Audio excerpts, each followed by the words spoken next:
Okay, so you can start even earlier than this, but I especially love hearing about high school years. That's how we're beginning. Mhm. We're just gonna jump Yeah, into. and that's why I said we can go back No, no, even no, no. further. Fuck it. Let's do it. Let's But for bring everybody, it. I'm like, I definitely like to hear about high school because I mean, I just feel like that's where it can start. It starts even younger, but that's where we can really feel this pressure. I feel of like, who are we? What are we going to be? Blah, blah, blah. What do we look like? Like all of it Yeah, starts to become so heightened and like, what are we going to be after high school and do this and do that? It's like you start on this path where it ends up being some people their entire life of like, what am I doing? What's next? And like qualifying ourselves sure. as this, that, whatever. So So high you're gonna school, ask me what my life in high school high was school like right now? Sarah. Yeah, what were you like in high High school? What school did you feel Sarah like you was wanted a to do? freaking people pleaser. Yeah. No, I would love to tell you that high school Sarah was really outstanding in some way. I think high school Sarah probably had the capability to be outstanding, but she was more concerned with fitting in and being likable or being whatever than she was being unique or actually like being herself. Because I say this with a lot of love, like I don't really know what I was good at in high school. um and that's not true. Like there are skills that I've always had, they just weren't really articulated or fostered. Like I've always been a musician, I've always been a theater kid. I've always, been lots of things, but like when I look back on high school, like, not gonna say I was a follower, but I kind of like, I didn't really make ripples. I wasn't like a rippley kind of gal, which is really ridiculous because when you like see me or talk to me now, there's nothing about my peg that matches with the board of life. Like I am so clearly square peg round hole doing my own thing, like really just kind of eclectic. Um but when I was younger, I really just think, oh, I just think I was a good kid. I think I spent a lot of time um subconsciously letting people make decisions for me, and whether it was my mom, or whether it was like friends that I wanted to be like, I I wasn't a follower, but I wasn't a wave maker. Let's just put it that way. And I think like when you're in high school, so much of what you're defined by is like what activities you do and how you spend your summer and all those different interesting ways that you figure out your personal identity. And um, you know, I spent my summers for the most part like at weight at like fat camp, like at weight loss camp. So I whether or not I knew it, I think so much of my identity was wrapped around like my body and my weight and what I could do and what I couldn't do because of that, or what I was told I couldn't do. Like I think I wanted to be a little bit more outdoorsy, but that wasn't really facilitated in me. I think I wanted to do all these different things, but that wasn't like respectfully, I love my mother, but she was a very dominant force in shaping me as a human. So I don't think I spent a lot of time figuring myself out.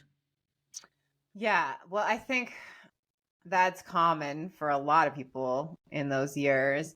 I don't even know what, because, yeah, you mentioned the fat camps. I just finished reading a book where, what is her name? Do you know the author? Well, I don't know what the book is, so what author is it? It's fiction. Oh no. Um, but it's like in the book, her mom sent her to Weight loss camp? and Yeah. yeah, I'm like, what do I call it, every summer or whatever, and then she like grows up and has this like complicated relationship with her mother because of course Oh her. yeah. The next book that I want to write, like knock on whatever wood to make it humanly possible, but the next thing I would really, really love to write is an exploration of mothers, daughters, and self-esteem as it relates to body and weight and life. Because the first book that this book that I have out, Soul Archaeology, it really is about self-esteem, but it really frames it in the containers of romantic relationships and relationships in general. And the more I really learned about myself, the more I really learned that like our stuff is our stuff. Like our shit is our shit.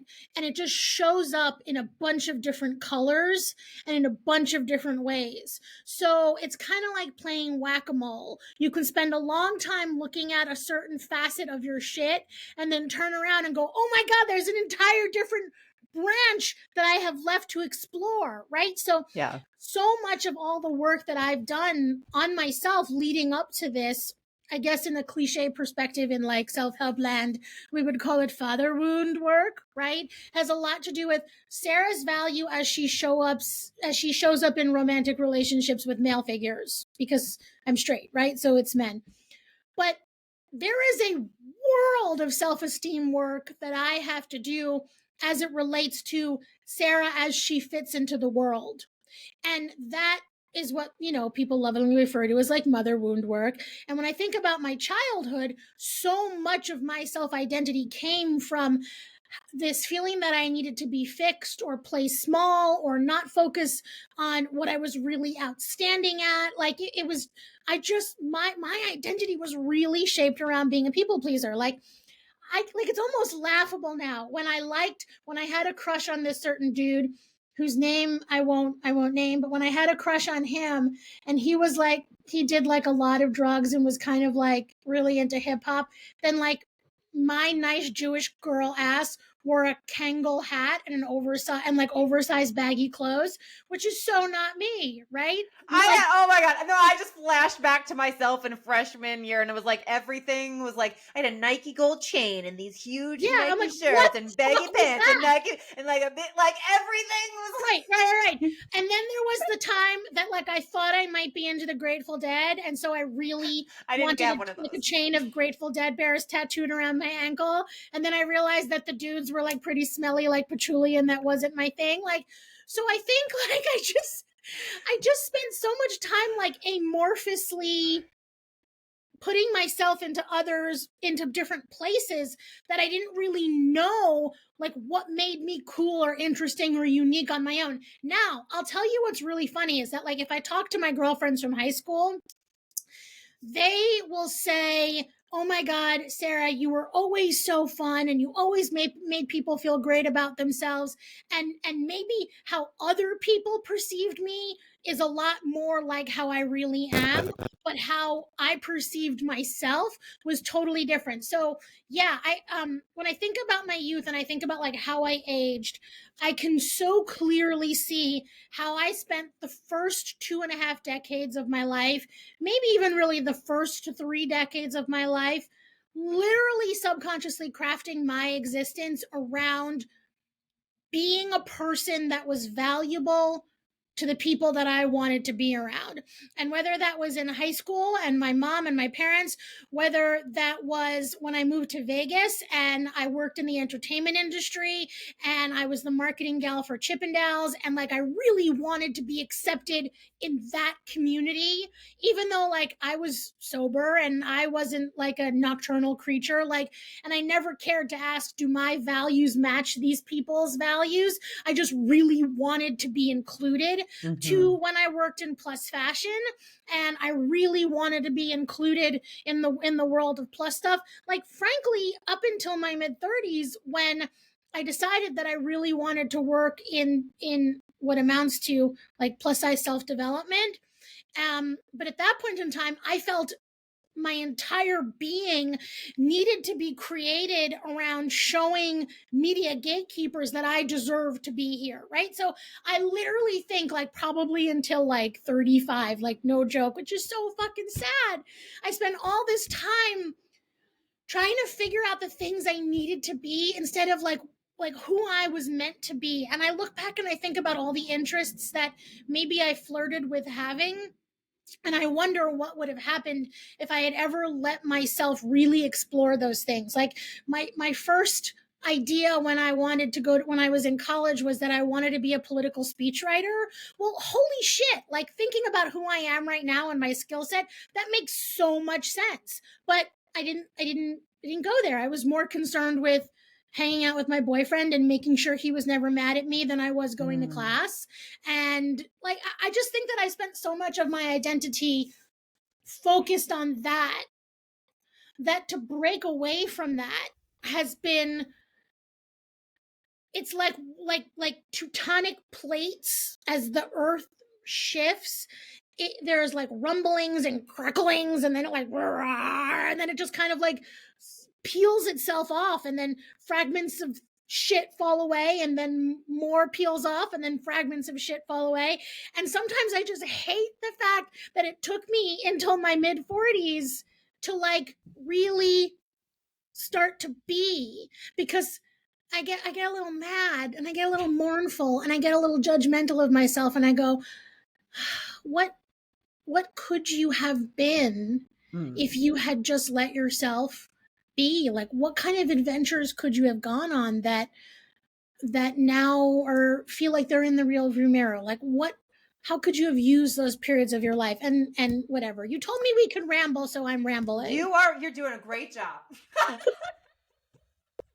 No, I love it. Like, I cannot be the only human, male or female, to turn around and hit their mid 40s and go, what the fuck, man? Like, how did I get here?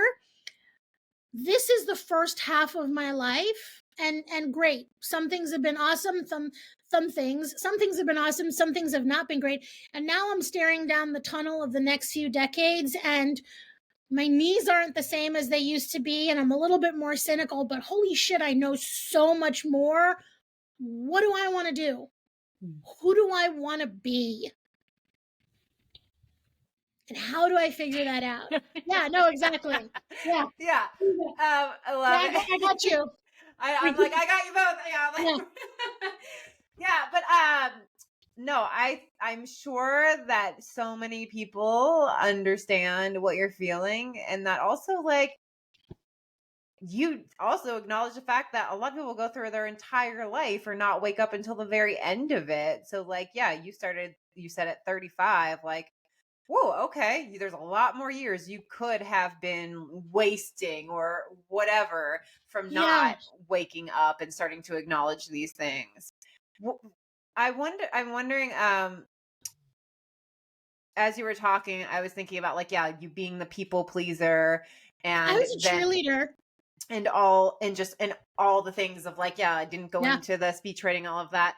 Like, do you feel like, from like being sent to weight loss camps, and then also besides that, because I'm sure that you're allowed to, was it a part of you, like, so that put in, like, something's not, like, we're trying to fix something here? Oh yeah, I spent my entire childhood and my entire life feeling that parts of me needed to be fixed. So that's why, like, let me just try to, like, do everything I can to be, like, likable and fit in this, because there's obviously something that needs to be fixed about me, and that's, like, not happening. This is not, like, whatever this thing, or like, that idea is very real and very, very tangible, but it also showed up in different ways, right? So, well, I'm sure you weren't mindful of it. No, you weren't aware. Some of it was. I mean, some of it you are mindful of, and some of it you're not. Like, for example, if nobody here has ever been to weight loss camp or known anybody who has, it's such a bizarre. And I'm 45, so I went to this, like, we're talking like in the 90s, right? I graduated high school in 1996, so it was a very different social time than it is now, and it was a very different time in diet culture land. And I should also say that, like, I was a chunky kid, but I wasn't a super heavy child, which again shouldn't freaking matter, but like, if my parents had spent more time helping me try to be self-confident and figure out what I was good at than send me to fat camp to lose 30 pounds every summer so that I could show up in new clothes and show people that I was awesome, I feel like I would have embraced talents and figured out a lot more of myself than just believed the key to getting people to like me was unlocking a more slender version of me. So that was my entire youth, basically, because I started on Weight Watchers when I was too young to be a youth, and my mother had me coloring in, like, the milks and the breads when I was like 8, right? I've done every diet under the sun. I've been hypnotized for weight loss. I rubbed little metal balls behind my ear. Like, I've done every grapefruit diet, everything you can fucking think of, right? At a certain point in time, though, the focus on weight loss itself dissipated, because although I probably have always wanted to weigh less, the pick me and let me show you that I'm worthy now sign changed colors. So if in my youth a lot of my value came from let me lose weight and show you that I'm awesome, in my 20s a lot of my value as a woman came from let me show you that I can be a sassy hot big girl who doesn't care about commitment and the rules, and I can be really fun and flirty, and let me show you that I'm the most valuable, right? So how I've chosen to campaign has changed throughout the years. Like I was dating a guy once, and he said, Sarah, stop campaigning, just be, stop campaigning. And I love that visual. Like when you're a people pleaser, imagine you're standing outside of whatever it is or whoever it is, and you have a big sign and you're just holding it up and being like, vote for Sarah, right? And whether it's standing in front of a romantic relationship and saying, vote for me, I give the best head and I'm the most fun and I don't care about your boundaries and you can do whatever you want because you can walk all over me because I'm the best.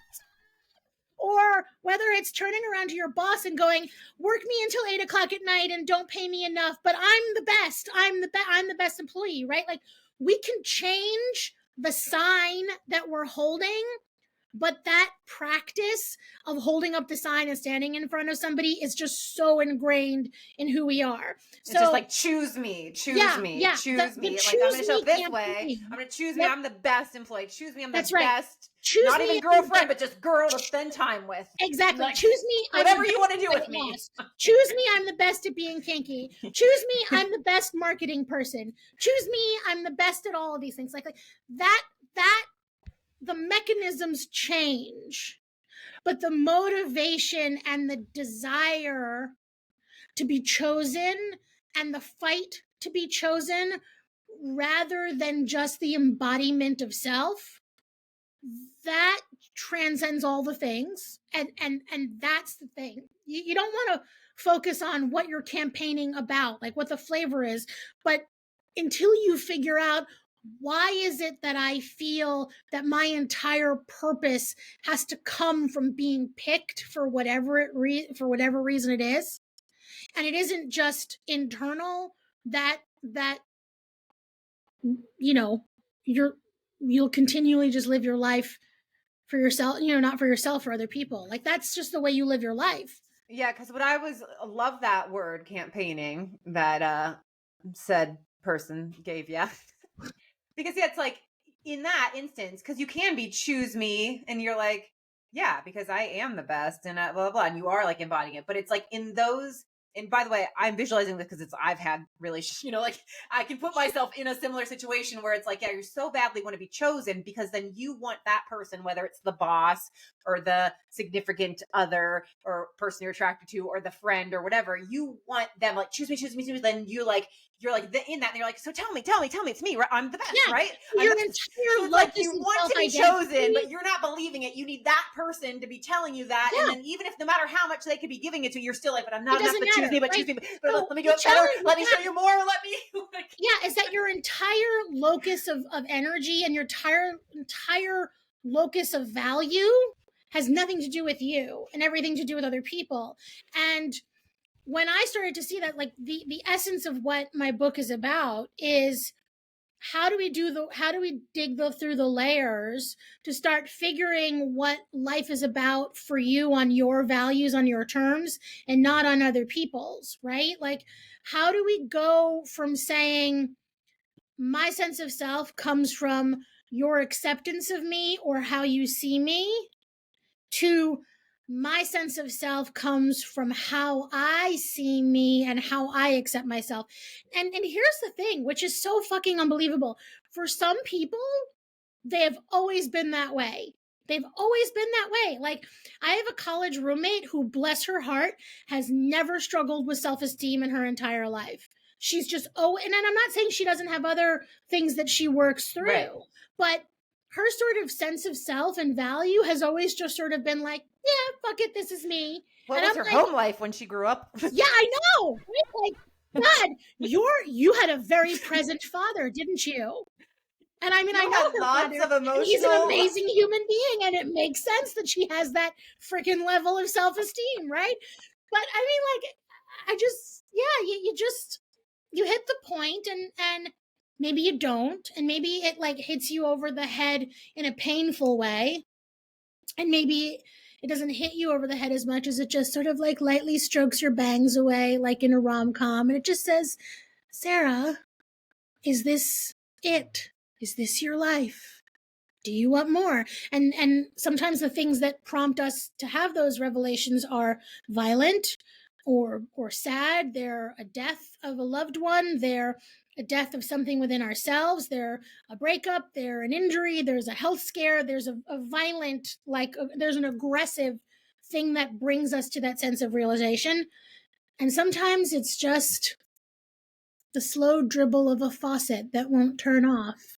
Dribble. Yes. Oh, Yeah. and it's interesting. There's so many different, I'm going to pop back in your story, but that made me think because the whole like self-esteem story, like I'm like, there's so many varieties of it too, because I'm someone that at an early age was like, sort of like, F this. Okay. Like, what's the point of life? I'm choosing life. I'm going to stay alive. So like, I did cultivate a strong self-esteem from that age at 15 in many ways that led me to do a lot of things in my life. But at the same time, it took me many years to unravel. Is that Sure. because what had happened as that I had the deep rooted belief nobody cares about me. Nobody cares about me. So then I don't need you. So then I would move through my life like, F you. I don't care. But of course, I like deeply. Yeah, of Like course. deeply. Yeah, you had that whole tough girl Deeply, thing like, going. yeah, but That I'm whole like fake tough deeply, girl. like, so it's like, Yeah. but I did have, because I did amazing things, became the sound engineer at a young age, touring, of course, that I do, and that you do, and we wrote the, right. And it's like, oh, still, you can just feel it coming up where I still will be like, nobody even likes me. Like, that's the Oh moments of like, I don't even have any friends. Nobody cares about me. yeah. Blah, blah, blah. You know I don't belong. I'm such a I'll tell you loner. something Nobody really would ever, funny. and I'm the most talkative person, makes friends everywhere I go. And then I will be like, but I'm just fucking, nobody even cares about Yeah. me. Nobody likes me. I don't belong. Well, I mean, yeah. So the other day, literally it was yesterday, my boyfriend, who I publicly lovingly refer to as Man Candy, that's what we call him. And he's fine with the nickname, everybody. He's in his early 50s. He's fucking fine with being a little objectified. It's great. It's cute. I love it. But I had a friend or a person in my life that just called me. They didn't even text to say, hey, can I call you? They just called me to say, hi, I saw your social media and I feel like you're going through something. I'm here. And for those of us that like have either secretly always wanted to be accepted or like so not secretly longed for acceptance and to be seen, like that moment was felt. I know everybody's laughing at me right now. No. I told Man Candy, I was like, you don't understand. She called me.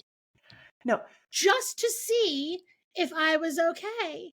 And I'm like, and he's laughing. I'm like, no, that's nice. I'm like, people don't do that anymore. I'm like, she called me. And like my little inner people pleaser was like lighting up like a freaking light bright. Yeah. That reminds me, I can't remember what it was, but something like in the last year that something a friend like offered me, gave me, like whatever, like, oh yeah, it was just your, but like, and honestly, like the thing was like, I could tell it was sort of a convenient thing. Like there hadn't been much put thought in it, but at the same time, it's like, they thought of me. It was on such a small You thing. like me. You really like me. And it was thoughtful, but again, it's like I knew that like really this was like, oh yeah, I had this thing, this was given to me, and I'm just gonna pass it along to you because I know you would like it. Or like it was I can't even think of what it was, but it was something like that where it was a very like, oh, I don't need this, I'll give it to Trisha, and I was like, me. Did you just break out in the wave like this? Like, thank you, mate. Thank you. Oh goodness. Okay, so let's jump back into, so what did high school Sarah, so yeah, you mentioned thinking about being like a speechwriter. What did you do after high school? And did you have like, this is what I'm going to be when I... I graduated high school and I immediately walked into an incredibly emotionally, coercively, borderline abusive relationship that I had no sense of self in. So literally the summer after I graduated high school for like around 2 years, very pivotal years in my personal development. I walked into an incredibly unhealthy relationship that I had no sense of identity in. And at some point in time, I realized it was like that. And I left that relationship and I was in college. Do you remember And what it was that woke you up? Did someone point something out to you? Like, did it just start building? Like, I know it was a while ago, but yeah, of course. like So how I you was got in out this of that? relationship with a guy, and it was the first time I'd ever felt romantically picked. So it was the first time I really had a boyfriend. And so like, and he was possessive, which I thought was really hot at the time, but He really really likes was me. not. Yeah. And he was a couple years older, and I was in college. I went to Syracuse my freshman year, and he was at school like within 40 minutes of where I was, and just wanted to like consume me and spend all the time with me. And like my inner YA romance person was just like, yes, I want this. This is just amazing. And so I had no sense of identity except to be wrapped in that relationship with him. And there were lots of flags that at the time I knew were wrong, but I didn't see them as being flags. And they had a lot to do with sex and details of our relationship and like things that were coercive that sort of erased me. Like there was just a lot of icky stuff in that. I did not start to really see that this was a challenge until I eventually transferred schools and there was more distance between us, and I ended up at a wonderful school, small liberal arts college called Muhlenberg College in Allentown, Pennsylvania. And he was several hours away, and I could start to see that something was fishy. And I figured out that he was cheating on me. Um, and I drove up to confront him, and he lied to me about it. And that's when that relationship ended. Like it had to take a brutal confrontation for me to really just say, walked away.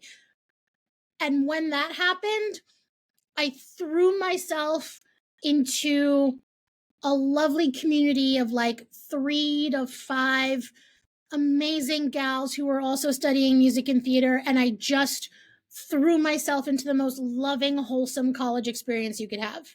It really, truly was. Yeah. And when you started at the other schools at Buffalo, like were you pursuing music and theater then too? Or No, like got it. no. I really wanted to get into political media in some way, and I Got it. applied for the Newhouse School, and I didn't get in because my SAT scores sucked, and instead I got into like a program called speech communications, which probably had I stayed in it would have been very natural for me given my background. Um, but I left when I left Syracuse and I transferred out and I went to Muhlenberg. I didn't really know what I wanted to do because it was a tiny liberal arts college and What made nothing. you go there? It felt really nice and homey. It just felt Got really. it. So you didn't go there with I'm gonna No, dive into musical theater. no, not at That's all. my passion. No, That's my what I'm gonna grades were be. terrible. I had basically all but flunked out of Syracuse. And Got my it. mother said, "I'm not putting you back in this environment. It's unhealthy. If you're gonna flunk, you're gonna flunk somewhere closer to home." Got And the it. reason why I flunked was because I never went to class because I was so busy up my boyfriend's ass. Like really, truly. The classes that I actually went to that happened to be polycom classes I loved, but I never went to school and I never made any friends because I was so busy getting it on with my boyfriend, right? So I went to Muhlenberg and I transferred out and I just threw myself into what felt familiar for me, which was music and theater.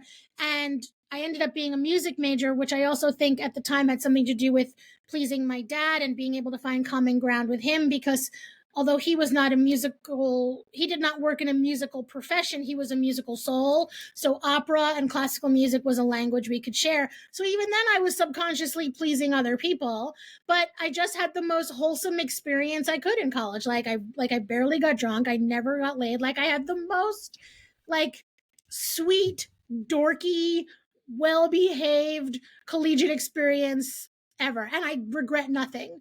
It was Love it. so wholesome. I regret nothing. And then I graduated school and I wanted, at that point in time, I was excited and I wanted to be an artist manager for opera singers. And my Oh. dream was to work for a company called CAMI, which was Columbia Artist Management, that worked in classical artist management. And I graduated I graduated college, and I came home in like the summer of 2001, and I turned however old I turned 23, and then a week later September 11th happened. So anybody who had any sort of dream just died. Their dreams were gone. I mean, I'm a native New Yorker living in New York City during the time of September 11th. Nobody was working, everybody was miserable. It was an incredibly dark time for everybody. And the best any of us were doing was just hanging on. And I eventually got a job at a really tiny indie artist management company, and I got fired because I ordered the wrong kind of Post-its. No, I got fired because digital music was a challenge, and they were downsizing and saving every dollar they could, and I was just an admin person, and I was bored out of my mind. So I said, fuck it, we need to go somewhere where shit's exciting. And so I picked up and moved to Vegas in 2 weeks. Like literally. Oh. Yeah. Wow. Yeah. I was like, where can I go in life that I can work in entertainment and not have to wear a suit? Right. Okay. Yeah. I want to wear a Entertainment. Yeah. cardigan. I want to be with people who don't take shit so seriously. Where can I work in entertainment and not wear a suit? And I was like, I can go to freaking Vegas. So I went to Vegas. I had a vacation planned away. I walked my resume into the corporate offices of Cirque du Soleil, and I said, hi, you don't know me, but I really want to work for you. This is my resume. And I came home and I said, I think I need to move. And 2 weeks later, I moved cross country without a job or without anything. I was just desperate to at be. That point, yeah, you just graduated college, so your resume is like nothing, right? nothing. Yeah, it was super entry level. You're like, I walked into Cirque du Soleil, you know, sent a resume, and then in my moment, I'm imagining like, yeah, you have all this background. I'm like, wait a minute. No, I had nothing. No, I had nothing. I had tenacity. I had nothing, but I was fucking fed up. And so I walked in and I had very entry level PR work and artist management work on my plate. I had maybe a year and a half of professional work. But I walked in a suit, and I just said, I'd really like to work for you guys. Can I talk to somebody? And because I knew that would took balls, and I was hopeful that somebody would see that there's some young person who's just looking for a break. So I moved cross country because I was suffocating. I was suffocating in New York. I had no idea who I was, but I knew I was suffocating in New York. It was loud. It was expensive. I was miserable. I was unhappy. I couldn't afford to live there anymore. Like I just had no idea of what I wanted in life, but I knew that wasn't it. And so is that how you landed at Chippendales? Did you have other, or was there other positions first? Yeah. So did you end up like working your way through entertainment in? Yeah, I came to Vegas with nothing. And I found a place to live, and I started applying for jobs, and I got my first job in Vegas by calling the audition hotline for Chippendales. Like there was a number, like if you want to audition, call this number. Like for the dancers. Yeah, to call yeah, for the audition. dancers. So you're like, call this number. Get into something. I mean, I'm a kid who grew up in the 80s and 90s in New York. I remember my mom going to Chippendales when she was younger. Which, by the way, I watched that docuseries. Yeah, crazy shit, right? Yeah. But I knew that whoever this company was had to have some sort of irreverence and sense of humor in life, and like I wanted to be a part of something that was a good time. I wanted to be a part of something that was a good time. So I called and I'm like, is this the audition hotline? And the man said, well, yes, but it sounds like you have a vagina and I can't use you. How can I help you? And it ended up being a great conversation between me and the person who was a GM at the time. And it turned out that I had done some internships with people that he knew of. Oh. So it wasn't like he knew that I was freaking great, but he knew that I had some sechel, like I had some savvy, and I had some head on my shoulders. And he said, okay, well, I'm not hiring, but let me pass you along to our publicist. They're always looking for people. And so that's how I got my first job in Vegas, as an entry-level publicist that worked in entertainment hospitality. And I just worked my butt off. And then Chippendales eventually hired me to work directly for them.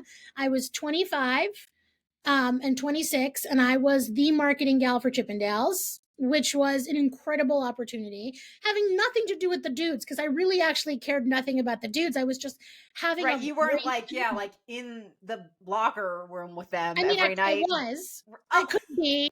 right.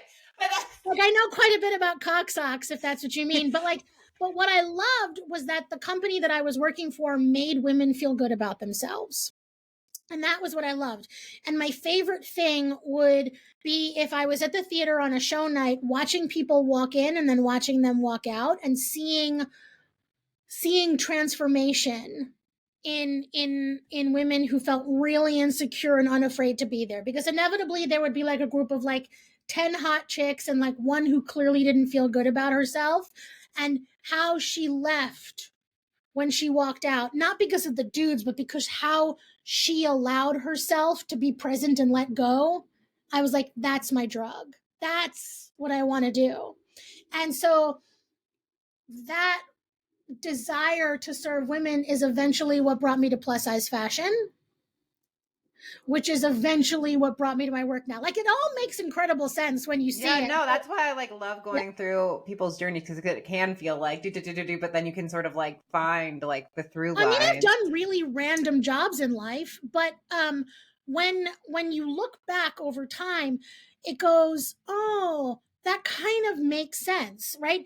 But I was in my mid 20s then when I learned, in essence, that my spark was service.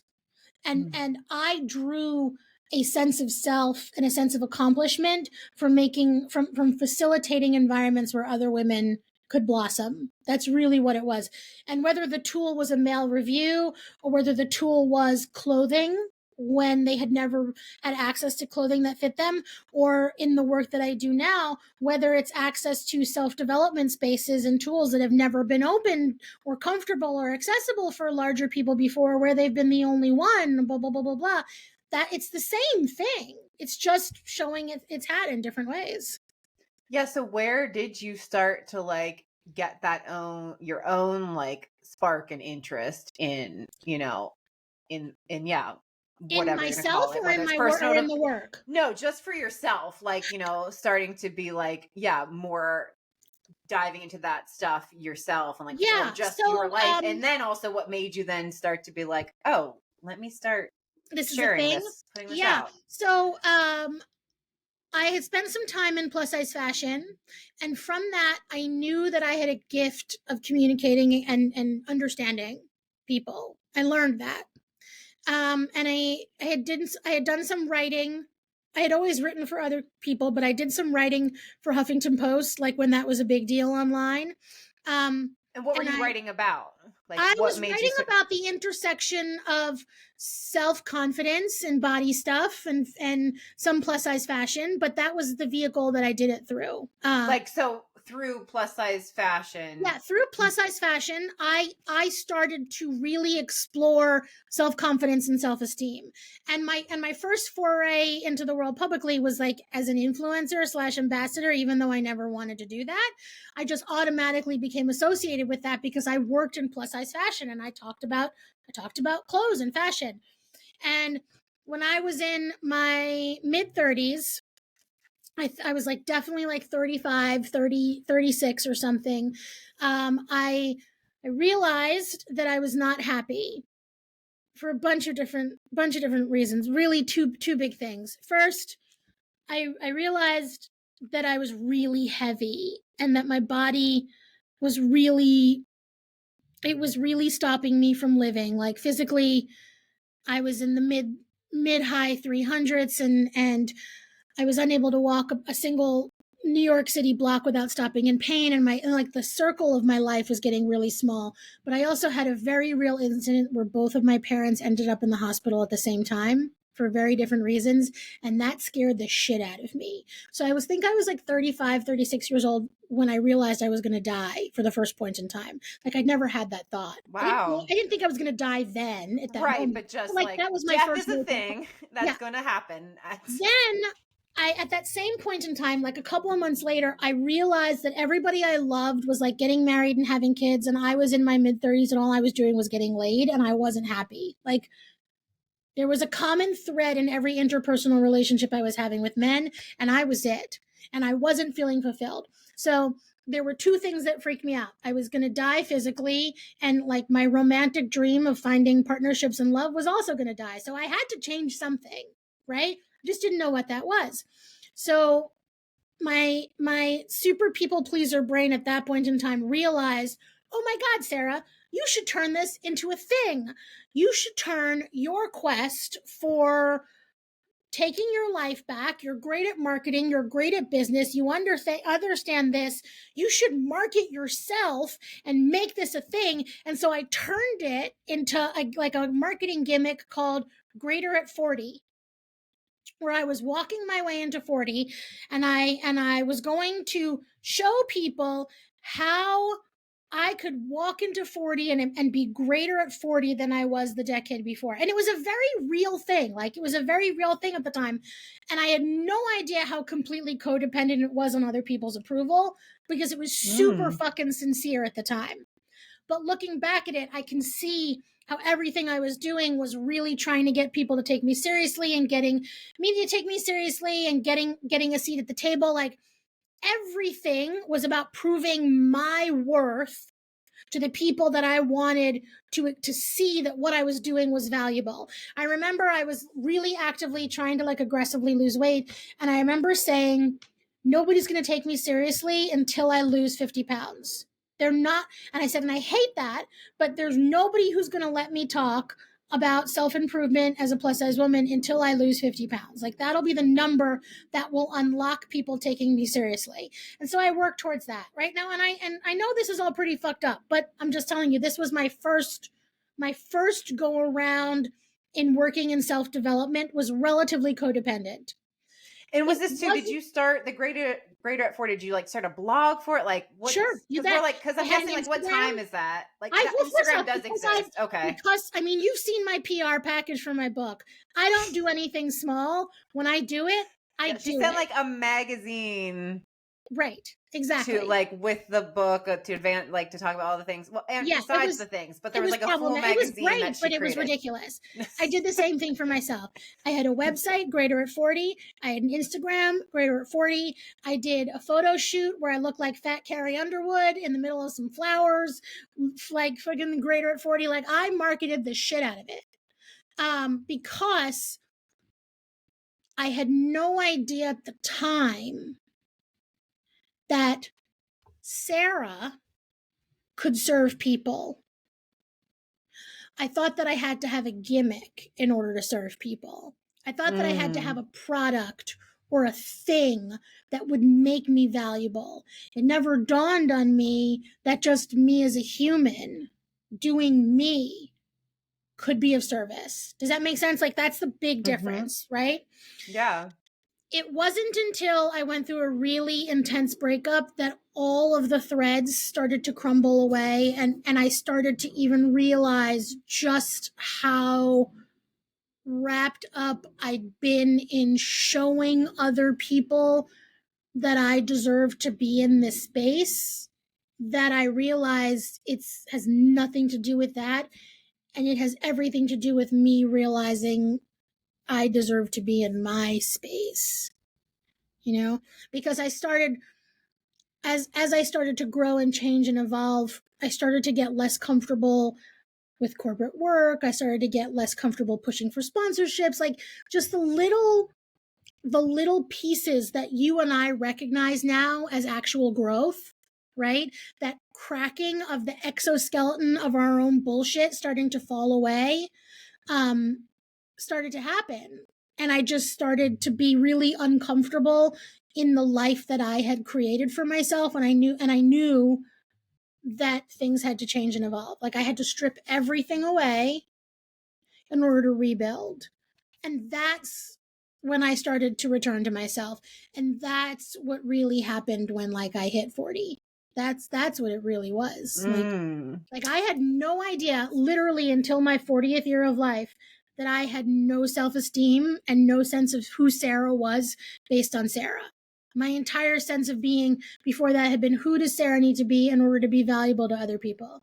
And that was both really scary, but also really liberating, because I knew at that point in time that my only job had to be learning myself.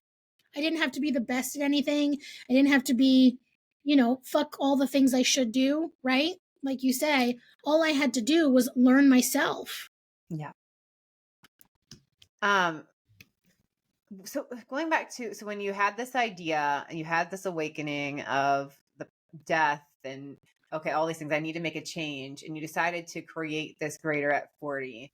I was wondering too, like in my mind, I was like, oh, did you maybe like create that thing because in some way did it start as I'm going to do this as a way to hold myself accountable? Like it's not just like, okay, what can I do to like get No, healthier it or had nothing reclaim to my do with life? being You were accountable. just, oh God, like it, so like let me put it out in the world, and so then I'm gonna really show up because I'm sharing it out there. Like it wasn't, it was just like you had this aha moment, think something's got to change, and so it like, you know what I Well, mean? I had this moment that something had to change, but then I also had this aha moment of, holy shit, Sarah, this is a way to not only grow and change yourself, but to marry your personal and your professional, like to marry Got what it. you care about personally with what you can do professionally. Like at this point in time, I had worked in marketing or PR for quite a bit of time. So I knew enough to know what good branding is and what good marketing is. And I knew enough to know where there was opportunity. And I know enough to know what some of my skills were. And I just saw this as a moment where I'm like, holy shit, this is an authentic thing for you, but you can also market this. Like, this is good oh, marketing. I see an opportunity here. Yeah. Bing, bing, bing, bing, bing. So And I you saw clung onto that opportunity. opportunity more so than the, That's right. like, That's right. you were working on, okay, I'm going to make these changes, but your brain latched onto opportunity. And That's so right. then The you were quest for the more caring about what opportunity other people thought. became more of the driver than myself. Got it. And that's what I mean to say, that whole part, although it was incredibly sincere, Like, was yeah, all it started really from a real codependent. place. I That's got to right. make a change. I'm That's going to be right. greater at 40. Got That's this. right. And then opportunity light bulb went off, and that stole the show. And went off and running. Yeah. Because then it became about when you're talking about seeking opportunity in the business world, you're really talking about getting other people to decide they want to work with you and convincing them to give you money or do things with you or give you places to write, right? So what was I doing? I was literally just standing there with this color picket sign, campaigning and saying, take me seriously. I deserve to be here. I'm the one, right? So yes, it was so sincere because I have never not been sincere in my life, but it still didn't mean that the focus of my journey was external without realizing it. Yeah. Yeah. So like I see that like everything that you did in those years, you were like authentic and sincere, but like maybe you weren't able to That's right. really enjoy the journey as much because then you're stuck in, oh, but they said no, or but this, but I got less than That's that right. influencer or this. So it's like everything is authentic, but then you're caught up in the head of like the worthiness and this or whatever. People say that our ability to experience life and our ability to love others and show up is going to be based on the level and depth of our own self-awareness. And that's why my book is called Soul Archaeology. It's about archaeology. You see what you see when you see it. You dig it up when you dig it. And when you're standing on a top level, you could be standing as fucking strong as you could possibly stand, but it's still the top level, right? So at that time, I was at a much earlier part of my soul archaeology in my own self-awareness, right? And as I have dug deeper and as I have uncovered more shit, I have been able to serve people in a more deeply authentic, more stripped down way because I have done that work on myself. Even more. Yeah. Right. Yeah. No, I get it. like my dad dying recently has sucked. But there's no doubt in my mind that the work that I'm doing to learn how to handle grief and work through that is going to allow me to serve people on a more deeper level. It's only to the depth that we can experience our own pain and our own shit that we're able to experience life. So like, yes, it was so authentic, but it was still so concerned with other people and not concerned with me that it was really people pleasing. Do you remember, like, again, do you have another like moment or several moments where you sort of like got it, or sort of like had sort of an identity crisis or something that was like, wait a minute, like, yeah, 2019.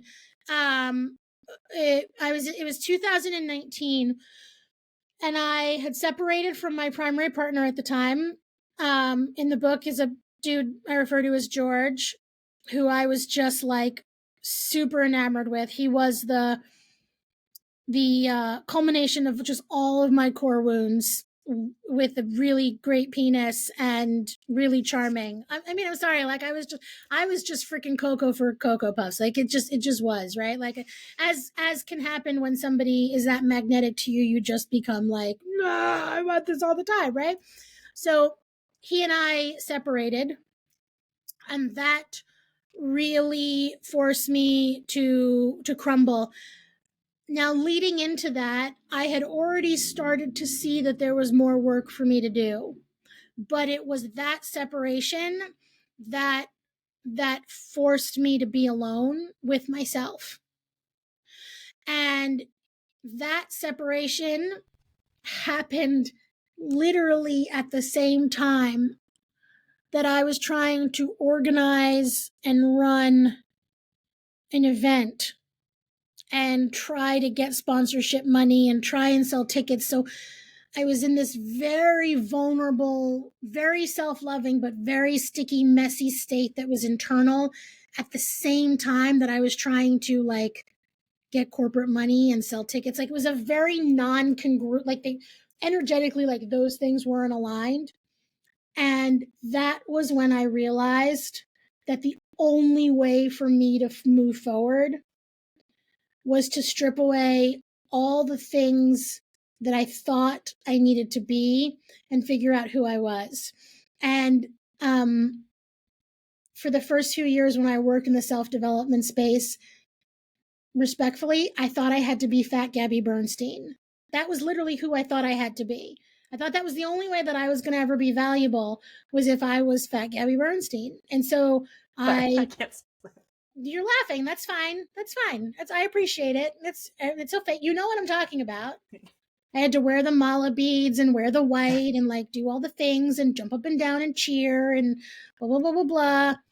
And it was then that I realized that, yeah, that's not A, that's not who you are, and B, that's not who you need to be, and C, like, no, because who you are meant to be is so vulnerable, and that's going to be your superpower. Like that is going to be how you're going to really help people. But I had no idea what that looked like. So yes, in 2019, when my primary partner and I split, and I was running an event where I was trying to be super Fat Gabby, the clash of those two things happening at the same time, literally, physically, financially, emotionally, brought me to my knees and made me realize that I had to strip every single fucking thing away and rebuild myself.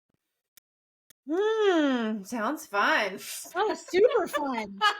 Yeah, I mean, it cost me a shit ton of cash that I didn't have. I mean, super fun. Like, yeah, like those were some times that I remember like praying, and I didn't pray, but those were like some prayer times. Those were like, I know those times. I know those times. And I'm like, I don't even know if I believe in God, and I'm going. Yeah, those were the feral braless times. I know those when you're praying to some sort of God to just make it better. Just give me a sign that this will at some point in time be better, because right now, yeah. But I gotta tell you, that was also when I learned the most valuable lesson that I've ever learned, which is that the greatest version of us is oftentimes not the prettiest, and it's oftentimes the most sticky, and it's oftentimes the most messy, but it's self-aware and it's grounded. And that you could be incredibly sticky and messy and also incredibly self-aware at the same time. Yes. And that's actually much healthier than it is to be performing awesomeness and have none of your shit together. So Yeah. that, And I'm so fucking sick of everything like being put together and perfect and all the time. Yeah. yeah, There's so much in the personal development world. Well, so that's why, world that listen, we are both in and we that both, I'm like, that's "Blah." why I'm going to share this with your people.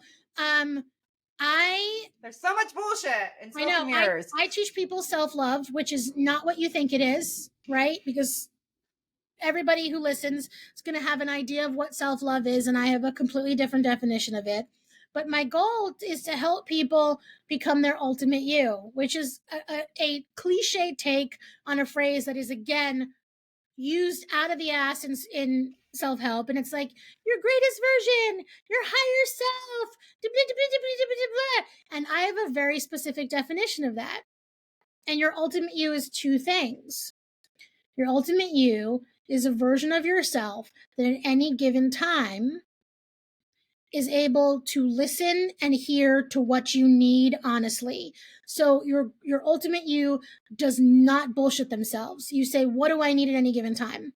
And then the second thing is that your ultimate you is committed to serving yourself with self-love. That's it. Notice I didn't say your ultimate you is not based on how much money you make or your boss babe or your tits or how much you weigh or what you look like or any of those things that are relatively performative. Your ultimate you can be incredibly messy and incredibly confusing to other people because it's not based on the presentation to the outside. Your ultimate you is based on your ability to connect to yourself and be self-aware.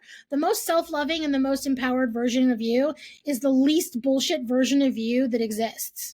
And that can be very stripped away and very messy and frankly very unappealing to other people, but it's not about them because it's about you.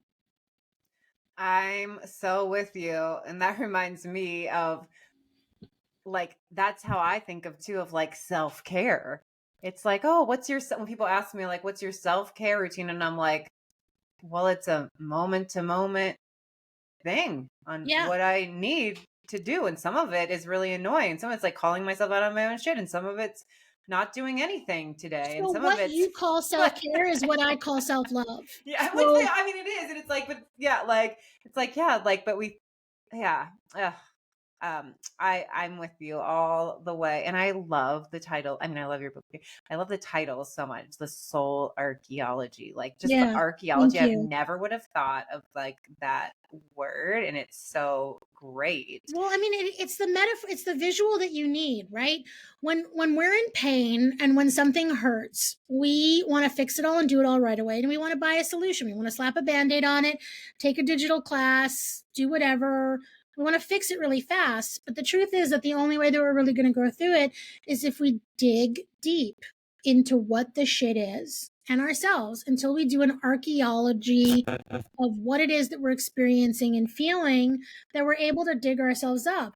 And the idea in life is not to create ourselves by adding in new things, because that's what we're taught, right? We're taught through the personal growth world that we'll create ourselves by going on the cruise, doing the ayahuasca thing, adding on the coaching program, adding in the green juice, whatever. But really, what if the way to uncover who we truly are is by removing everything and just getting down to the core of it? So it's not about adding stuff.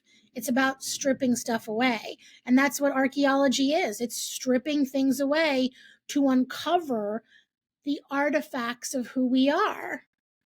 I love it. A couple years ago, I did not pay for this. Somebody else was holding like a private, like 2-day workshopy sort of thing on blah blah blah blah blah, and it was like, what is your calling? And I just I tagged along, and you had to figure out like, so what is your calling? And it was a statement, and it like needed to be like in reference to other people, because it was like we often come alive with other people. So it was like, my calling is people. That's how it needed to start. My calling is people. And in mine, and so I was like, what do I do? Yeah, like empower people. I do this, like whatever. I had to really like dig into like, what the fuck makes me different, or what is my point? And my statement ended up being, my calling is people constantly uncovering and honoring who they are. And they wanted me to take out constantly, and I was like, nope, because it is, because we get so messed up in the shoulds of the this and I blah blah blah. So I was like, no, it is people constantly uncovering and listen, honoring this who they goes are. back And we're to this changing main and point, shifting, which is that like the wellness industry, the self-development industry is like really about the before and the after. That's what it teaches people. And life, and that's the antithesis of what I teach. I teach that life is not the before and after, and I teach that growth is not the before and after. There's nothing before and after about it. It's a constant archaeological dig and process of who we are that never fucking ends. There's no before and after. There is none. There is none. Yes, things can happen before something or after something, but you are not an after until you're dead. Like literally, as long as you're here, you're still beforing. You're still in the process of lifing. No, I'm the same, but I'm like, I love the time that you said you're still beforing. That's yeah, a great you are. I love it. Yeah, it's you so are. true. Yep. So yeah, I don't do the before and the after, and you know, whatever. I get it. It's fun. It sells shit, but it's not a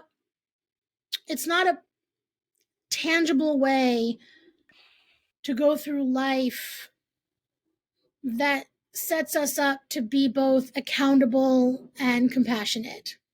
Yeah. No, I think compassion is one of my like key things, like radical compassion, radical self-compassion, especially. Yep. But yeah, I feel like so often we can people set themselves up for like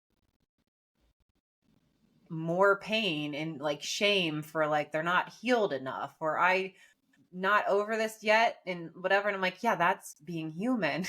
Yeah. But they just want to be like fixed and Well, done. there's And so no, then I if mean, they but didn't, that's and then not they take it as their possible. fault. Yeah, exactly. And then we feel like I messed up. Yeah, I did it wrong. not, So there's more but shame you know, on top of the it's thing. not anybody's fault for that. It's not anybody's fault for that because that's what we're told. That's what we're taught. Yeah. No, Right? I'm not faulting anyway. That's what I'm constantly like in all my stuff, like, no, give yourself compassion because you're a human. This Yeah. isn't your fault. This is what you were told. But so FYI, that's probably happening. So let's not do that. Let's not shame ourselves. Yeah, exactly. It's an entirely it's relearning an approach to your life that is different than what we're taught. And I obviously I believe in this because I want to help more people to shift the way they think about themselves and their life. But I mean, it's really uncomfortable for a lot of people when you say the idea in life is not to get this book right. Like that's not my goal, and I don't want you to get it right. I just want you to keep doing it again and again and again. And they're like, well, what do I do once I've done it? I'm like, you fucking do it again. Well, I did everything on my self-love to-do list. Well, fucking do it again. And then at some point in time, you'll make a new list because you've created enough space from doing what's on your list right now. And then what? You just keep doing it because your life is constantly in evolution. And if you're actually really truly asking yourself what you need and then answering the questions, you'll realize that your needs will keep changing and self-love will keep changing for you as you get older. And that's just life. That's just how it freaking goes. 1,000,000%. And because it's the whole title of the book, which I love, Soul Archaeology, a totally doable, which I love that you even have that. And even in the like little, what is it? Wait, what are those things called? Parentheses. I like just lost I was like, it's not quotations, it's not brackets. A totally doable approach to creating a self-loving and liberated life. It just sounds so like, Yeah, I mean, that is my hope, is that people live a self-loving life. And that means very specific things to me, but it's very different than what we're taught. When you're living a self-loving life, it's not that you're not being self-accountable. It's not that you're being self-indulgent. It's actually incredibly accountable. But when you are living a self-loving life, it means you are prioritizing self-love. And to me, self-love is any thought that you think or action that you do that connects you to your ultimate you. And your ultimate you is those two things that I said before. One, it's a version of you that's able to radically see how they feel and be connected to self and self-aware. And two, it's that version of you that is fiercely committed to serving yourself with self-love. That's it. So as long as you are regularly holding yourself accountable, pushing yourself, growing, and also being compassionate and doing that shit, you are living a self-loving life. But notice, none of that is about being perfect. None of that is about getting it right all the time. It's about self-accountability.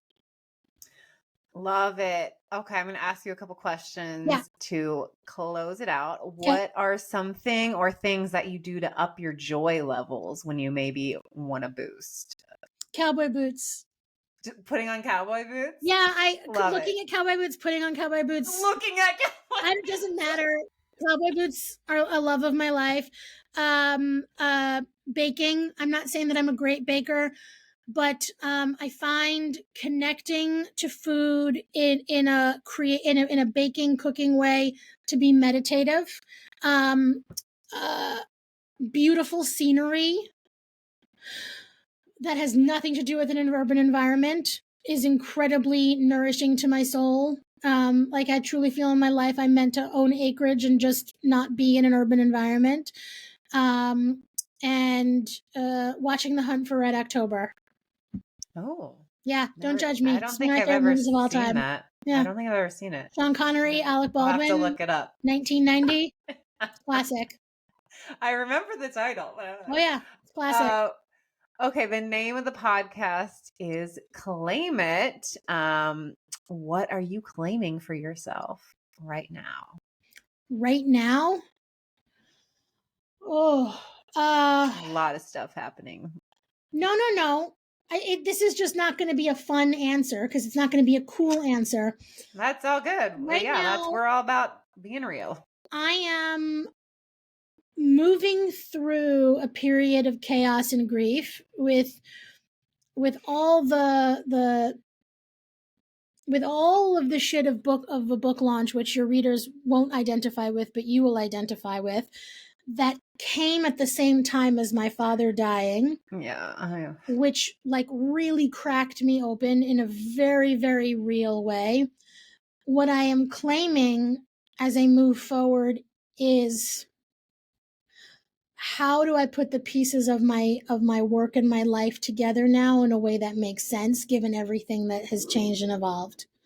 And that's not easy because for me, I've never really sat around and said, how can I make money from my work? But like, how do I claim a business structure that actually aligns with what I know now that I have been through this huge like ringer of growth and pain and evolution. So I'm claiming what that looks like. And it's not fast because it's a lot of like really what do I care about? Where are my value systems? What are not my value systems? What are the expectations that I need to shrug off? What like it's a lot of really difficult questions, but that is something that I am really ready to claim because I am no longer willing to shape my life in such a way that my emotional and physical health is not the priority. So in order for me to keep doing what I love, I have to claim it in a way that really truly radiates and serves me, which I've never really thought about before. So that is what I'm trying to claim right now. You know, no big deal. Woo! Yeah. Yeah, and I'm losing anyone, especially a parent, is like such a freaking journey. And then the timing, because I can't even imagine. Like, when I lost my father a long time ago, and that made me go spinning, and I never expected. I just assumed, oh, okay, they die, and then you're gonna be sad, and you get over. No, that's not what it's like. I did not understand grief. I did not understand grief, and I lost people before that, grandparents, stuff like that. But when dad died, it was like tailspin. Sticky. I quit really my whole sticky. life. What am I doing? What are we doing as people? What the fuck is life? Like, I went on a whole journey, which did end up to me here. But like, and then that happened for you like the week your book came out. Is that?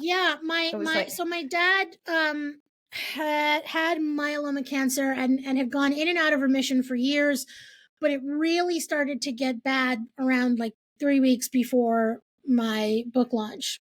And it was not lost on me that like that was sort of a very karmic birth and death thing going, especially like if you read my book, you'll see that a lot of it has to do with my dad and our healing together. So like I was like, oh, come on, you know?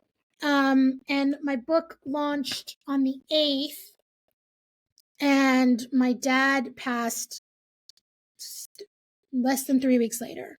So I was in New York the weekend after my book launch, which was a family and friends party that he wasn't able to go to. And that's when I knew it was bad because he couldn't come. And I went to see him right away. And I spent time with him. And, you know, he was holding on. He was holding on. He was holding on for whatever. I don't want to get super emotional right now, but it was a thing. And then, yeah, he passed right after. I mean, just imagine all of the neutrons and chemicals of creation and death and birth and passing all combusting at the same time. Yeah. And just having to go, okay. It's Yeah. just a shattering of what something is supposed to be like in order to just have faith that something bigger is at play. Yeah. No, like I said, grief is like such a, and I talk about this often. It's like, even as someone who's like, oh, I understand. I've been there. I get it. Then I'm also like, I also have no fucking clue. And it's like, I'm like, I don't know still what to say or what your journey is going to be like. Cause it's like, it's so individual It's so and at the same time, everybody. universal. Like it's universal and individual at the same time. So I'm always just like, I am sending you so much love. Hold on for the journey. Like, yeah, I mean, literally, like when we were don't kids, judge yourself. Like, hey, grief is gonna keep showing up. When we were and like, kids, and there were those like whirly things at the playground, and like my they just kids still run play around. on. Yes. I just feel like I'm holding on right now, and that's fine. That's it. That's the best it's gonna be. I'm just gonna freaking hold on, and that's it. Yeah. Yeah. And then that timing of like wow, you've worked so hard for this book to come out. And you didn't, yeah, I mean, yeah, but even when the celebration, then he was on not doing so well. I mean, there was so much attempted promotion leading up to that I wasn't able to presently show up for and be there for because I was so like, how do you show up to promote something when you're in such a state of self-preservation and sadness? Like they're just not aligned with each other, you know? Yeah. Well, sorry to everybody listening. But that's life. No, but it's like, again, it's life. Like, and everybody's going through their own. Beautiful and messy at the same time. Exactly. Yeah. Like, that's when I'm like, everyone's going through their own journey of life and ups and downs. And even though they haven't had the exact same experience, it's like, also, it's like, that's why I try to talk about, like, not just the talking points and the blah, blah, blah. And this is how you're going to do this, but like, real life, because we're all living real life. Right, but real life doesn't wait for your plans, and it doesn't wait for things to line up. Like real life is like it doesn't mean you do things wrong because you must shit at the same time. Yeah. Or like, oh, well, we didn't follow the right steps, so this happened or whatever. Like, yeah. All right. I love you. I'm so glad we got to have this conversation finally. By the way, I've been asking Sarah to be on the podcast for years. Years. What did we do? We did something together years ago, by the way. Don't even play. But you've been thinking that I've been blowing you off for years, and really, I'm like, no. My head is up. I knew you weren't blowing me off. I wasn't like, God, Sarah won't come on my podcast. No, I was just like, who does this bitch think she is? No, I knew. I was who does she think she is? I would just every once in a while be like, hey, hey, what is the podcast? Okay, now our book's coming out, so let me wait. I'll wait. And then the book. Your timing was freaking perfect. I'm like, yeah, I am you. What time would you like me on Friday? What time should I put my bra on for you? All right. I love you. I'm so, this book is going to make a huge impact, and I'm sure it already is making a huge impact. I love you too, and I appreciate you. You've been super kind to me, human to human, and just texting and reaching out. Like I just appreciate that in you. So thank you very much for everything, and just for all of it. Thank you. I appreciate you. I appreciate you. All right. I stopped recording there. Thank you so much. That was amazing. Okay. Thank you. Really random stories, though. That's going to be like a